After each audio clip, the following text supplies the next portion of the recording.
भगवान श्री हरि विष्णु का छठा अवतार परशुराम का आता है, जिन्होंने पृथ्वी पर क्षत्रिय राजाओं के बढ़ते अत्याचारों का नाश करने के लिए जन्म लिया था।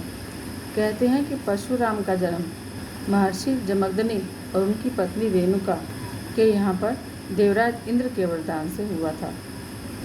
भगवान विष्णु ने अपना यह छठा अवतार त्रेता युग में लिया था, जिसे रामायण काल भी कहा जाता है।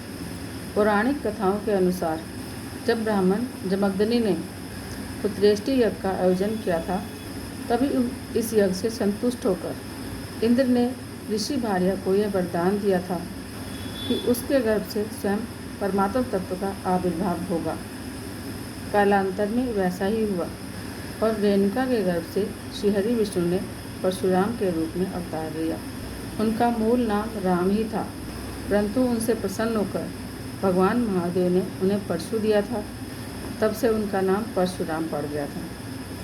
परशुराम बचपन से ही अत्यंत वीर योद्धा थे और उनका क्रोध भी बहुत गंभीर था।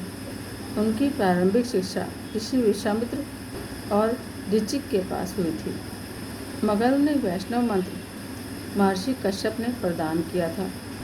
परशुराम अस्त्र विद्या के ज्ञाता थे और महाबली भीम और दुर्योधन जैसे कई योद्धाओं को उन्होंने इस विद्या की शिक्षा भी दी थी। वहीं एक बार की बात है कि धरती पर अय्यर वंश के क्षत्रिय राजाओं का अत्याचार बढ़ने लगा। वह किसी भी ब्राह्मण के पास जाते और उनसे उनका सब कुछ छीन लाते। इन सब राजाओं में सबसे धूर्त थे राजा सहस्त्रभाव अर्जुन, जो कि बेहद ही अत्याचारी था।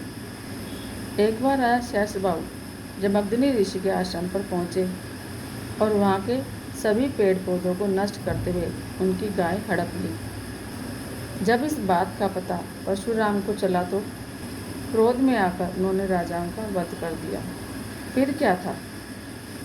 परशुराम के ऐसे भयंकर अवतार की बात सुनकर सहस्त्रभाव के सभी पुत्र राज्य छोड़कर भाग खड़े हुए, लेकिन उनके पिता की हत्या का बदला लेने की आग जो है उनके रोम रोम में जल रही थी।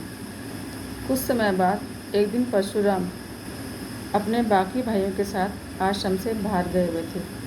इस मौके का फायदा उठाते हुए राजा सहस्त्रभाव के पुत्रों ने उस आश्रम पर हमला करते हुए ऋषि जमदग्नि की हत्या कर दी। तब माता रेणुका अपने पति को इस हालत में देखकर मूर्छित हो गई और जोर जोर से रोने लगी। परशुराम ने अपनी माता का रोना आश्रम से कुछ ही दूरी पर सुन लिया था। वह जैसे ही आश्रम पर पहुँचे, अपने पिता को मृत देखकर क्रोध से उन्माद में हो गए। परशुराम ने तब अपना फरसा उठाया और उन क्षत्रिय पुत्रों का संहार करने निकल पड़े। परशुराम ने पिता की मृत्यु को निमित्त बनाकर अत्याचारी क्षत्रिय राजाओं का विनाश कर दिया।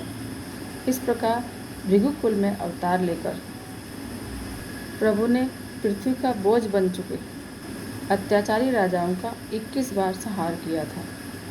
वहीं उन्होंने अपने पिता को फिर से जीवित कर दिया और उनके पिता सप्तऋषि मंडल के सबसे आखिरी सितारे बन गए।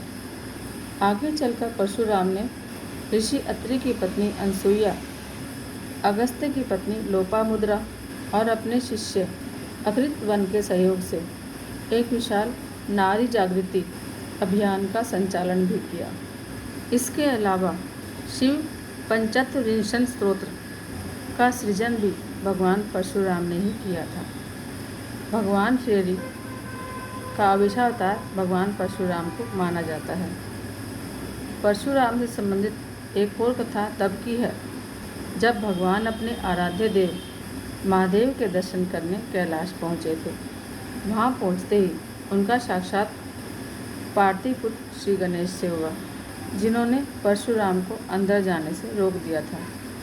इस पर जब परशुराम ने जबरदस्ती अंदर घुसने का प्रयास किया तो इससे क्रोधित होकर भगवान गणेश ने उन्हें अपने सूंड में लपेटकर चारों दिशाओं में घुमाते हुए जमीन पर पटक दिया। उसके बाद कुपित परशुराम ने अपने फरसे से गणेश भगवान का एक दांत काट दिया और तभी से भगवान गणेश एकदंत कहलाने लगे। जय जय श्री हरि।